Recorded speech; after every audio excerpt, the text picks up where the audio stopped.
আসসালামু আলাইকুম। আজকে আমরা জানবো গার্মেন্ট সেক্টরের একজন আয়রনম্যান কি কি কাজ করে থাকে। দেখেন, আয়রনম্যান গার্মেন্ট সেক্টরের একটা গুরুত্বপূর্ণ এবং পরিশ্রমী প্রসেস। কেননা আয়রন সেকশন সবসময় একটা গরম বা হিট বা তাপমাত্রা বেশি থাকে, সুতরাং এই সেকশনে সবাই কাজ করতে বা চাকরি করতে পারে না। তবে আয়রনম্যানদের গার্মেন্ট সেক্টর একটা আলাদা রেসপেক্ট আছে, সম্মান আছে, বা স্যালারির দিক থেকেও আয়রনম্যানের স্যালারি ওয়ার্কার লেভেলের ভিতরে আয়রনম্যানদের স্যালারিটি বেশি ধরা হয়, কেননা তারা যথেষ্ট পরিশ্রম করে।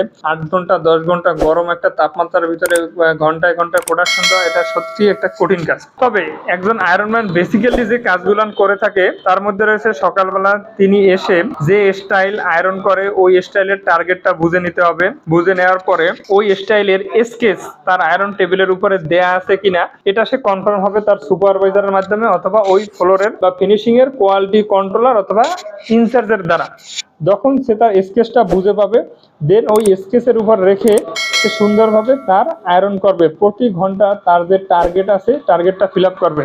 স্টাইল ওয়াইজ টার্গেট চেঞ্জ হয়, সুতরাং স্টাইল ওয়াইজ আপনাকে যে টার্গেট দেওয়া হবে আপনি সর্বোচ্চ চেষ্টা করবেন এই টার্গেটটা মেনটেন করার বা কভার করার। আর একটা জিনিস খেয়াল রাখতে হবে, স্কেচ কেন দেওয়া হয়? স্কেচ দেওয়া হয় এই কারণে যাতে আমাদের গার্মেন্টস এর শেপ, বডির যে শেপ বায়ারের যে রিকোয়ারমেন্ট অনুযায়ী আমরা দিতে পারি, এই কারণেই মূলত স্কেচ দেওয়া হয়। তো অনেকেই আমরা এই স্কেচ ফলো করি না। স্কেচ সাধারণত অনেকেই স্কেচ জানেন না। স্কেচ মানে হলো যে আপনার বডি বসানোর যে প্যাটার্ন বা মেজারমেন্ট তাকেই স্কেচ বলা হয়।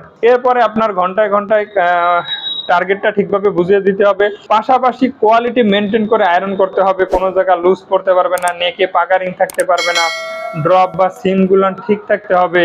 আর আপনারা যদি আমাদের চ্যানেলে নতুন হয়ে থাকেন তাহলে চ্যানেলটি সাবস্ক্রাইব করে দিয়ে পাশে থাকবেন, এবং গার্মেন্টস রিলেটেড কোনো প্রশ্ন থাকলে কমেন্ট করতে পারেন, আমরা এই অ্যান্সার দেওয়ার সর্বোচ্চ চেষ্টা করবো ইনশাল্লাহ। আর একজন আয়রনম্যানের স্যালারি রেঞ্জও শুরু হয় আপনার মিনিমাম 13,500 থেকে 15,500 টাকা।